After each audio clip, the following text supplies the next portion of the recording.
根据交通部的统计，台湾过去一年电动车的数量加65%，占整体轿车数量的1.3%。不过，民众反映这充电的设备无够，嘛是买电动车会丢堵的所在。交通部按算今年底进前，搁再增加3790座充电桩，嘛希望带动民间企业设立充电桩。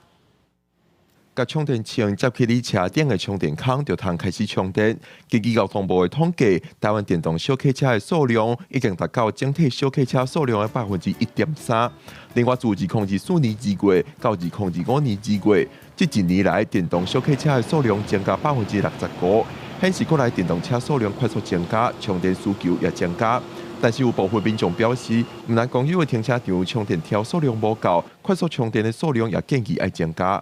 感觉好像没有到很普及吧？因为现在开电车的人比较多啊，就是对啊，就是如果要到完全普及，可能要一半以上都是充电桩会比较那个。快充来讲，大概15-20分钟就好了；慢充1小时50公里。为了达成2050净零排放，政府规划2030年电动小客车的数量要达到7.3%。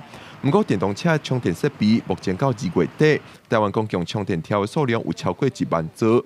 交通部计划伫今年底之前，搁要增加3790座，希望对得到国内电动车增加的速度。随着电动小客车占比逐渐的扩增，那它的充电需求越来越高以后，那这个市场机制就会逐渐的建立起来。其实这个长期本来就一定是回到市场机制，只是在推动的初期我们先点一把火让有一个基础的量先建制出来。交通部表示，即马公共充电条甲电动小客车的登记数量相比，大约是9.2:1，有达成后面建议的10:1的目标。